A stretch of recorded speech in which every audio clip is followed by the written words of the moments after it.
नमस्ते बच्चों। आज हम आपके सामने कक्षा 10 कर चले हम फिदा कविता कैफी आज़मी ने लिखी है। इसे हम आपके सामने बताने जा रहे हैं।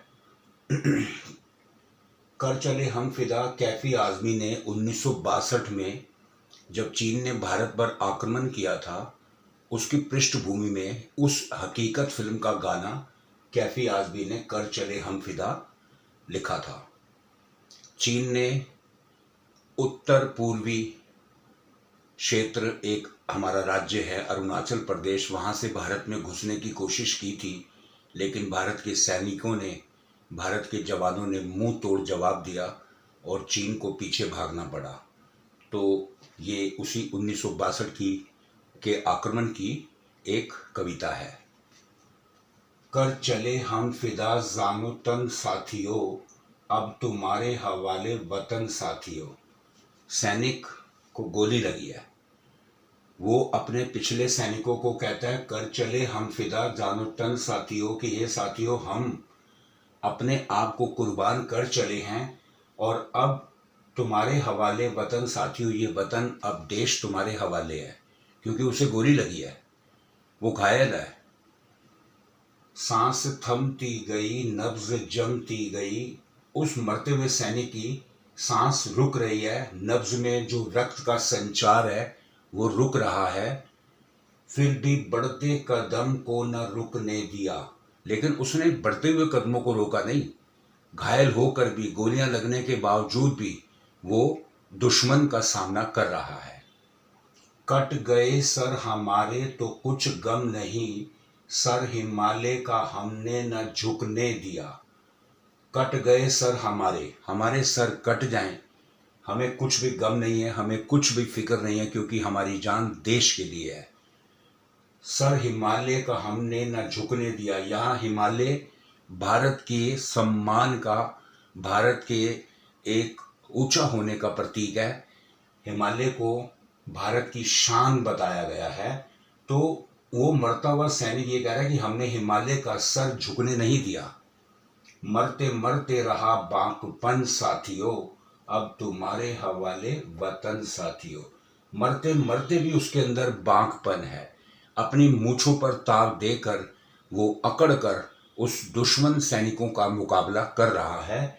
अब तुम्हारे हवाले वतन साथियों, और अपने पिछले सैनिकों को जो पीछे से आ रहे हैं उनको कहता है कि मैं तो जा रहा हूं, अब ये वतन, ये देश तुम्हारे हवाले है, तुमने इसकी रक्षा करनी। जिंदा रहने के मौसम बहुत हैं, मगर जान देने की रुत रोज आती नहीं।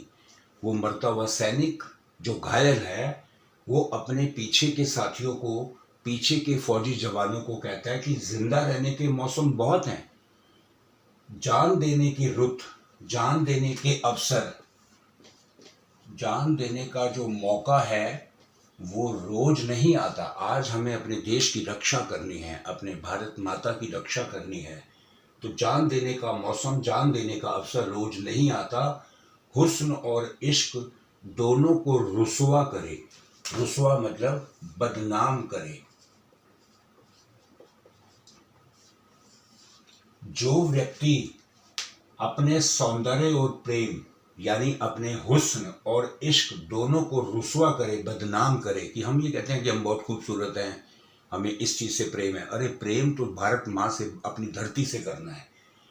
हुस्न और इश्क दोनों को जो बदनाम करता है, वो जवानी जो खून में नहाती नहीं, वो जवानी जो खून से नहीं नहाती, जो अपने देश की रक्षा करते हुए अपने प्राणों को न्योछावर नहीं करती, वो जवानी बेकार है।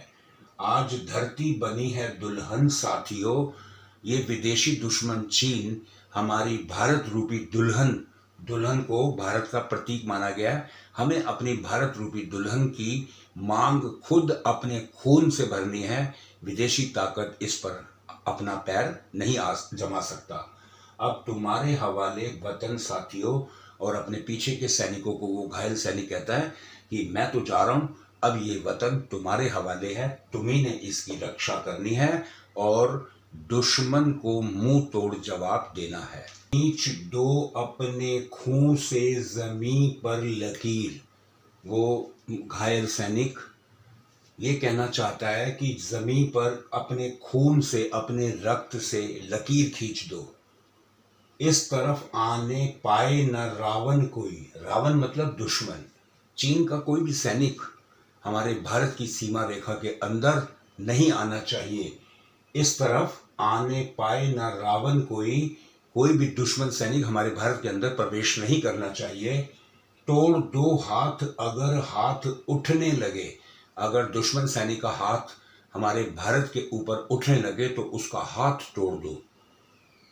छू न पाए सीता का दामन कोई, सीता को यहाँ भारत के सम्मान के प्रतीक के रूप में उजागर किया गया है। मरता हुआ सैनिक, घायल सैनिक अपने पीछे के सैनिकों को कहता है कि हमारे भारत की, सीता रूपी भारत का दामन यानी आंचल कोई भी छू ना पाए, उसे अपवित्र ना कर पाए। हमारी भारत धरती, हमारी भारत माँ बहुत पवित्र है। कोई भी दुश्मन इस पर अंदर प्रवेश नहीं करना चाहिए।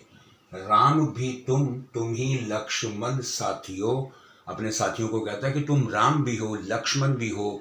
जिस तरीके से राम और लक्ष्मण ने रावण से सीता की रक्षा की थी, उसी तरीके से राम भी तुम हो, लक्ष्मण भी तुम हो। तुम्हें अपने दुश्मनों से भारत रूपी सीता माता की रक्षा करनी है। अब तुम्हारे हवाले वतन साथियों। अब वो, उसकी नब्ज जम रही है, उसका रक्त संचार बंद हो रहा है, उसकी सांस थम गई है।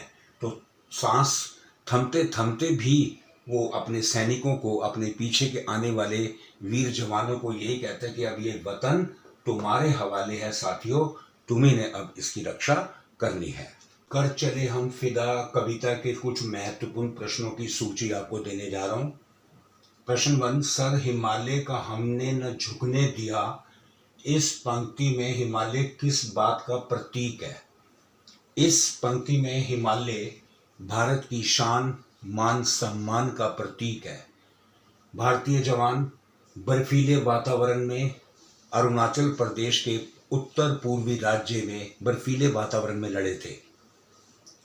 उन्होंने अपनी जान दी, प्राणों का आहुति दी, प्राणों का बलिदान दिया, लेकिन हिमालय का सर झुकने नहीं दिया, क्योंकि हिमालय हमारे भारत की शान है। प्रश्न 2, इस गीत में धरती को दुल्हन क्यों कहा गया है?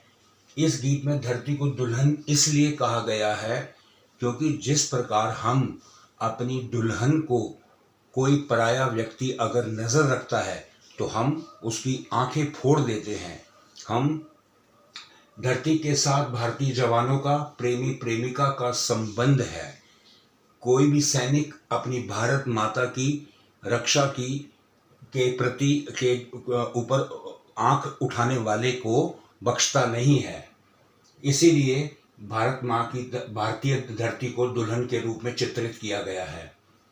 क्या इस गीत की कोई ऐतिहासिक पृष्ठभूमि है? हाँ, इस गीत की ऐतिहासिक पृष्ठभूमि है, क्योंकि 1962 में जब चीन ने भारत पर आक्रमण किया था, तो उस समय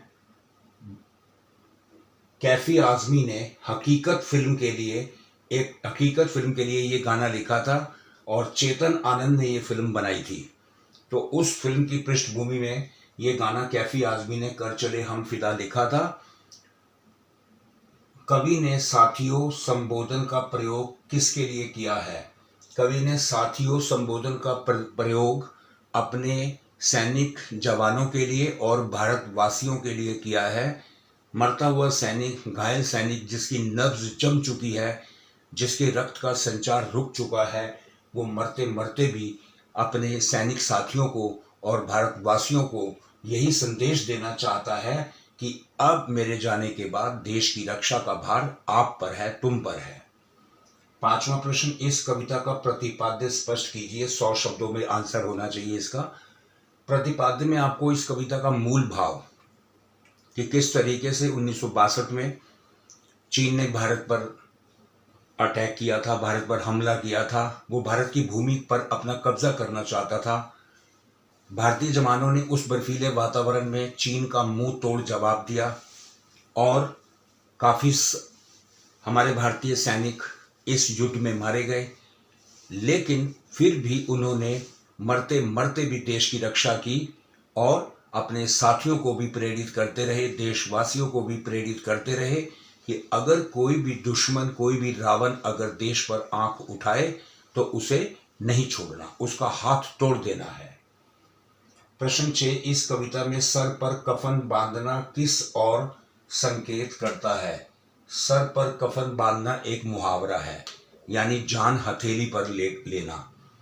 सर पर कफन बांधना इस और संकेत करता है कि भारतीय सैनिकों ने चीन के आक्रमण का मुंह तोड़ जवाब दिया, अपने प्राणों की बिल्कुल भी परवाह न करके भारत माता रूपी दुल्हन की रक्षा की।